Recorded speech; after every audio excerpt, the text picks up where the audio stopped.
अस्सलाम वालेकुम dear students, welcome to my academy. उम्मीद है आप सब खैरियत से होंगे। जैसे कि हमने एक सीरीज़ स्टार्ट की हुई थी ट्रस्टेड एटम बैंक की, उसके हमने पास 2 पेपर जो हमने कम्प्लीटली हमने डिस्कस कर लिए थे अल्हम्दुलिल्लाह। सीरीज़ के लिहाज से आज हमें 3rd पेपर को स्टार्ट करना था, लेकिन काफ़ी सारे स्टूडेंट्स के मुझे पर्सनल मैसेजेस आए हैं कि परवेज़ इकबाल साहब के जो पास्ट पेपर हैं आप काइंडली उनको भी साथ साथ सॉल्व करवाएँ। मैंने ये डिसाइड किया है कि हम दोनों को साथ साथ चलाएँगे। ये बुक है परवेज़ इकबाल साहब की, जिसमें उन्होंने पास्ट पेपर दिए हैं head master head mistress lecture education subject specialist education के लिए। तो हम इन दोनों को साथ साथ चलाएंगे। स्टार्ट करते हैं क्वेश्चन नंबर 1 से।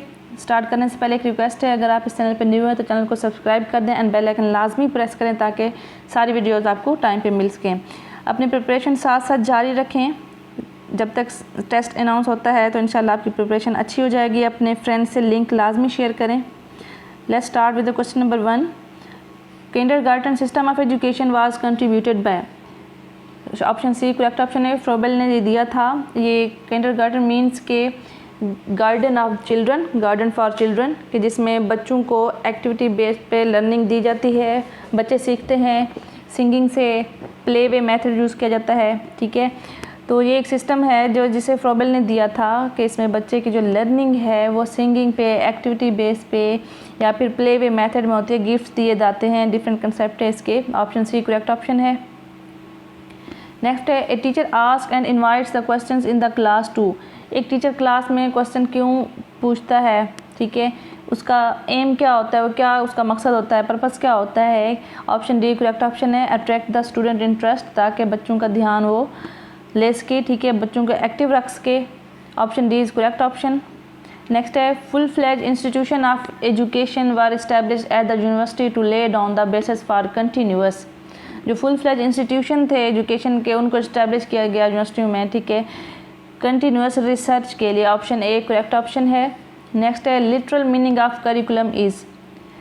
जो करिकुलम का लिटरल मीनिंग है वो है path. Option A correct option है। रास्ता जिसे हम कहते हैं, एक लैटिन वर्ड से निकला है करिकुलम। कोई भी स्कूल में एक्टिविटी करवानी हो, जो भी कोर्स टीच करवाना हो तो करिकुलम प्रिपेयर किया जाता है। तो ये एक पाथ है, एक रास्ता है, ठीक है, जिस पे हम चल के क्या करते हैं, जिसको फॉलो करके हम अपने ऑब्जेक्टिव्स को, एम्स को अचीव करते हैं। नेक्स्ट है, the term cognition refers to. Cognition means कि आपकी जो मेंटल एक्टिविटी है, आपकी जो सोच है, जो आप दिमाग से, अपने माइंड से जो आप कर रहे हैं, ठीक है, तो जो कॉग्निशन है वो रेफ़र करती है थिंकिंग से। ऑप्शन सी करेक्ट ऑप्शन है। बाकी ऑप्शंस को देखें तो फर्स्ट ऑप्शन पे खड़ा है प्रिडिक्टिंग में, जिसमें हम प्रिडिक्ट करते हैं, कोई ना कोई गेस लगाते हैं। एनालिसिस एंड सिंथेसिस में क्या होता है कि एनालिसिस में हम कंप्लीट चीज़ को पार्ट्स में डिवाइड करके उसके स्ट्रक्चर को देखते हैं कि इसका फंक्शन क्या है। सिंथेसिस में हम उन्हीं पार्ट्स को जोड़ के हम नई चीज़ बनाते हैं। ऑब्जर्विंग में हम कोई चीज़ ऑब्जर्व करते हैं। तो यहाँ पे कॉग्निशन है तो उसका आंसर है सी थिंकिंग। नेक्स्ट है, experiments have supplied significant data concerning the behaviour reaction in reaction to. Experiments ने क्या किया, एक्सपेरिमेंट्स के नताज में हमें क्या एक सिग्निफिकेंट डाटा मिला है कि जिसमें क्या होता है, बिहेवियर का जो चेंज है, जो बिहेवियर रिएक्शन है, उसका रिलेशन किस चीज़ से है, वो लर्निंग से है। ऑप्शन डी करेक्ट ऑप्शन है, लर्निंग। नेक्स्ट है, through the educational process an individual is stimulated to think, to appreciate and to act. Option C correct option है। नेक्स्ट है, अटेंशन इज एन, डिफरेंट इसके option दिए गए हैं। Attention हम कहते हैं किसी भी चीज़ पे आप ध्यान दे रहे हैं, तो ध्यान हम मेंटल स्टेट में, हमारा मेंटल प्रोसेस है, ठीक है, उसमें हमारा माइंड जो है वो इन्वॉल्व होता है। किसी भी चीज़ पे ध्यान देने के लिए हमारा माइंड एक्टिवली इन्वॉल्व होता है। तो इसका जो बेस्ट ऑप्शन है, करेक्ट ऑप्शन, ऑप्शन बी है mental state. Attention is an mental state. Next है, modern supervision is based on the broadened concept of. जो मॉडर्न सुपरविजन का कंसेप्ट है, उसकी जो बेस है वो लीडरशिप पे है। ऑप्शन ए करेक्ट ऑप्शन है।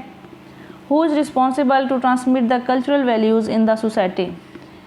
ऑप्शन बी करेक्ट है, स्कूल। स्कूल में क्या होता है, जितने भी कल्चरल वैल्यूज़ हैं वो ट्रांसमिट की जाती हैं। तो करेक्ट ऑप्शन जो है वो बी है, स्कूल। नेक्स्ट है, which of the following medium of instruction was suggested in the charter act. कि चार्टर एक्ट में क्या सजेस्ट किया गया था कि मीडियम ऑफ इंस्ट्रक्शन क्या होना चाहिए। तो मीडियम ऑफ इंस्ट्रक्शन हम उस लैंग्वेज को कहते हैं जिसे हम टीचिंग के दौरान हम यूज़ करते हैं। तो ये English, B option correct option है। सम टाइम इसका ईयर पूछा जाता है कि चार्टर एक्ट किस ईयर में आया था, तो 1813 में आया था, ये भी आपने याद रखना है। नेक्स्ट है computer education in school was first introduced in the Pakistani education policy of 1992 की पॉलिसी में इसको इंट्रोड्यूस करवाया गया था कंप्यूटर एजुकेशन को। ऑप्शन बी करेक्ट ऑप्शन है। नेक्स्ट है curriculum improvement is necessary if, curriculum की जो इम्प्रूवमेंट है वो ज़रूरी होती है इफ़ अगर, ऑप्शन बी करेक्ट ऑप्शन है। इमर्जिंग द न्यू नॉलेज, कोई आप न्यू चीज़ इंट्रोड्यूस करवाना चाह रहे हैं स्कूल में या फिर वो उसको इमर्ज करवाना चाह रहे हैं, न्यू नॉलेज है, कोई भी चीज़ है न्यू, तो आप क्या करते हैं फिर करिकुलम इम्प्रूवमेंट करते हैं। उसके लिए ज़रूरी हो जाता है आप किसी चीज़ को, किसी न्यू नॉलेज को जब इमर्ज करते हैं तो उसमें करिकुलम इम्प्रूवमेंट आ जाती है। ऑप्शन बी करेक्ट ऑप्शन है। नेक्स्ट है an outline of the topic of a subject to be covered in specific time, कि किसी भी सब्जेक्ट के जो टॉपिक्स की आउटलाइन है जिसे कवर करना होता है ख़ास टाइम में, स्पेसिफिक टाइम मींस एक ईयर का ड्यूरेशन हो गया, एक क्लास है 7 क्लास है, उसमें डिफरेंट सब्जेक्ट्स भी हैं, उनकी आउटलाइन टॉपिक्स की भी होगी, उनमें डिटेल कंटेंट भी होता है जिसे हमने 1 ईयर में कंप्लीट कराना होता है। एक स्पेसिफिक टाइम होता है, 1 ईयर हो गया, ठीक है। टर्म की बात करें तो 6 मंथ की एक टर्म होती है, तो वो जो आउटलाइन होती है टॉपिक्स की वो होती है syllabus. Option B correct option है। ये याद रखें, जहाँ पे आउटलाइन टॉपिक की आउटलाइन की बात करेंगे वो सिलेबस में आएगा, जहाँ पे detailed content of a subject बोलेंगे वहाँ पे कोर्स आएगा। जो चीज़ डिटेल में होती है वो कोर्स होती है। 14 का ऑप्शन नंबर बी करेक्ट है, सिलेबस। नेक्स्ट है teacher efforts are less emphasised इन, तो टीचर के एफर्ट्स होते हैं, कोशिशें होती है वो लेस एम्फसाइज्ड होती हैं किसमें? ऑप्शन ए करेक्ट ऑप्शन है, लर्नर सेंटर्ड करिकुलम में। यहाँ पे सारा ध्यान लर्नर्स पे होता है, learner centred curriculum is the correct option. Next है pedagogy is the study of, इसमें टीचिंग मेथड्स की स्टडी होती है, teaching method is the correct option. Next है a successful practice is the real test of the achievement by, option A teacher is the correct option. Next है practice is made in drill method, option C is correct option. Drill method में practice की जाती है। बाकी देखें जो discussion है, discussion में क्या होता है, कोई एक टॉपिक दे के स्टूडेंट्स का ग्रुप बनाया जाता है तो उसमें बच्चे डिस्कशन करते हैं आपस में। ड्रिल मेथड में प्रैक्टिस होती है। डिडक्टिव में क्या होता है कि हम डिडक्टिव मेथड और इंडक्टिव मेथड, दो मेथड्स हैं, अपोजिट हैं एक दूसरे के। इंडक्टिव मेथड में हम स्पेसिफिक टू जनरल मूव करते हैं, मीन्स एक ख़ास चीज़ से, एक ख़ास पॉइंट से हम जनरल की तरफ मूव करते हैं। इंडक्टिव में ख़ास का मतलब है पहले कोई एक चीज़ फिक्स कर ली कि ये एक बच्चा ऐसा है तो बाकी इस तरह से होंगे, तो ये इंडक्टिव होगा कि हमने क्या किया, स्पेसिफिक किसी ख़ास से जनरल की तरफ मूव किया है। डिडक्टिव में क्या होता है, हम जनरल टू स्पेसिफिक चले जाते हैं। डिडक्टिव में जनरल बात करके, ओवरऑल बात करके, तो हम एक ख़ास चीज़ पे, एक ख़ास पॉइंट पे चले जाते हैं, वो होता है डिडक्टिव मेथड। नेक्स्ट है 19 micro teaching focus on the competency over. Micro teaching एक टीचर ट्रेनिंग टेक्निक है जिसमें स्किल्स को इम्प्रूव किया जाता है। ऑप्शन बी इसका करेक्ट ऑप्शन है। नेक्स्ट है the highest level of learning in the cognitive domain is, learning की जो हमने क्लासिफिकेशन पढ़ी है, ठीक है, लर्निंग ऑब्जेक्टिव्स, उसमें 3 डोमेन्स हैं, cognitive domain, affective domain and psychomotor domain. Cognitive domain को बेंजामिन एस ब्लूम ने प्रेजेंट किया था 1956 में। इसमें डिफरेंट इसकी स्टेजेस थी।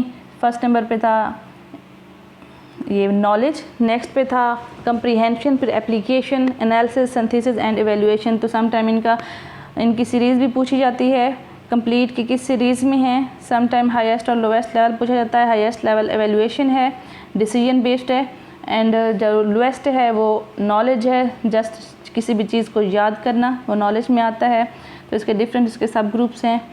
ये इसका जो 20 का जो करेक्ट ऑप्शन है वो ए है, highest level of learning in the cognitive domain is evaluation.